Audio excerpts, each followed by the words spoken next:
कुछ दिन पहले आरजेडी नेता तेजस्वी यादव के ऊपर नरेंद्र मोदी जी के बारे में अपशब्द कहने पर बीजेपी के एक नेता द्वारा एफआईआर कराई गई थी। लेकिन ये बात अब केवल तेजस्वी यादव तक ही सीमित नहीं हो गई, बल्कि नेता प्रतिपक्ष राहुल गांधी के ऊपर भी आरोप लगाए जा रहे हैं कि उन्होंने प्रधानमंत्री नरेंद्र मोदी जी के साथ साथ उनकी मां को भी अपशब्द कहे हैं और प्रधानमंत्री को तो अपशब्द कहे ही हैं। लेकिन इस सबके बीच में राहुल गांधी का भी एक बयान सामने आया है, वो भी आपको सुनाएंगे। नमस्कार, मैं नंदिनी नागर और आप देखना शुरू कर चुके हैं वर्ल्ड हेडलाइन। इस पूरे घटनाक्रम के बारे में जानने से पहले आप अमित शाह का वो बयान सुनिए, जिसमें वो बता रहे हैं कि राहुल गांधी द्वारा किस तरह से प्रधानमंत्री नरेंद्र मोदी जी के बारे में और उनकी स्वर्गीय माता जी के बारे में क्या कहा गया और अमित शाह का उस पर क्या कहना है। एक ऐसा प्रधानमंत्री जिनको पूरी दुनिया सम्मानित करती हो, मगर भारत की राजनीति में कांग्रेस के नेता राहुल गांधी ने जिस प्रकार से घृणा और तिरस्कार की नकारात्मक राजनीति की शुरुआत की है, उसका निम्न स्तर का एक प्रदर्शन उनकी घुसपैठिया बचाओ यात्रा में देखने को मिला। एक घुसपैठिया बचाओ यात्रा जो उन्होंने बिहार में निकाली है, उसमें राहुल गांधी के स्वागत के मंच पर से नरेंद्र मोदी जी की स्वर्गीय माता जी के लिए अपशब्द बोलकर सबसे घृणित काम कांग्रेस के नेताओं ने किया है। मैं आज इस मंच से राहुल जी ने जिस प्रकार से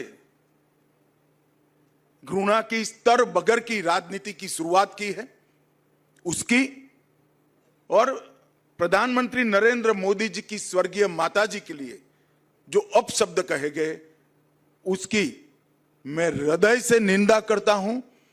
और मैं पूरे देश की जनता को भी कहना चाहता हूं कि जिस प्रकार की राजनीति, मुद्दा विहीन विरोध की राजनीति, नकारात्मक राजनीति, घृणा की राजनीति श्री राहुल गांधी ने शुरू की है, वो हमारे सार्वजनिक जीवन को ऊंचाई नहीं देगी, गर्त में ले जाएगी।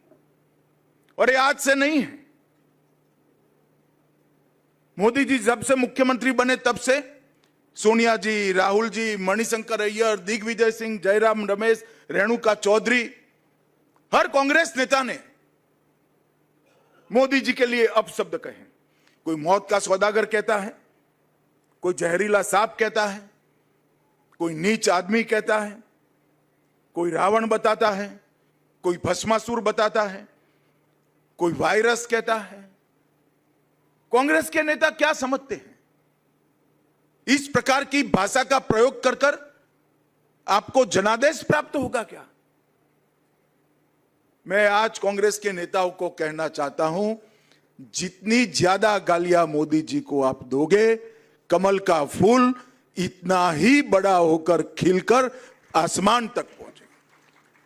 तो जैसा कि आपने सुना कि अमित शाह का इस पर क्या कहना है और उन्होंने राहुल गांधी के भाषण की निंदा भी की है। लेकिन राहुल गांधी ने प्रधानमंत्री नरेंद्र मोदी पर भी सवाल कुछ ऐसे उठाए हैं जो कि कल ही एक जनसभा के दौरान उठाए। उसमें उनका सवाल ये है कि प्रधानमंत्री नरेंद्र मोदी जी के ऊपर इतने सारे आरोप लग रहे हैं, राहुल गांधी द्वारा इतने ज्यादा उनके बारे में कहा जा रहा है, लेकिन उसके बाद भी पीएम नरेंद्र मोदी शांत हैं, चुप हैं। एक प्रधानमंत्री पद पर रहते हुए भी एक पीएम का इस तरह से चुप रहना अनेकों सवाल पैदा करता है, अनेकों सवाल खड़े करता है। और यही सवाल राहुल गांधी ने भी अपनी जनसभा से पूछे, अपनी जनसभा के जरिए देश के सभी वासियों तक पहुंचाए। सुनिए। अगर मैं आरोप लगा रहा हूं प्रधानमंत्री पे हर रोज कि तुम वोट चोर हो, प्रधानमंत्री चुप क्यों है? प्रधानमंत्री एक शब्द क्यों नहीं बोल रहा? क्योंकि प्रधानमंत्री वोट चोर है और वो जानता है कि हमने उसको पकड़ लिया है। मोदी जी, मैं आपको बता रहा हूं, मोदी जी डरे हुए हैं, क्योंकि मोदी जी को बात समझ आ गई है कि अब चोरी पकड़ी गई है और अब वो भाग नहीं सकते हैं। तो अब इसके बारे में आपके क्या जवाब है और आपकी क्या प्रतिक्रिया है, वो कमेंट्स में लिखना मत भूलिएगा। और ये भी लिखिएगा कि क्या सच में राहुल गांधी द्वारा पीएम नरेंद्र मोदी की स्वर्गीय माताश्री और पीएम नरेंद्र मोदी के बारे में अपशब्द कहे गए हैं, और कहे गए हैं तो किस प्रकार उनको समझा गया है। अपने विचार सुझाव कमेंट्स जरूर करिएगा। तब तक के लिए खबर को ज़्यादा से ज़्यादा शेयर करिए, लाइक करिए। देखते रहिए ओवर हेडलाइन। मैं नंदिनी नागर, नमस्कार।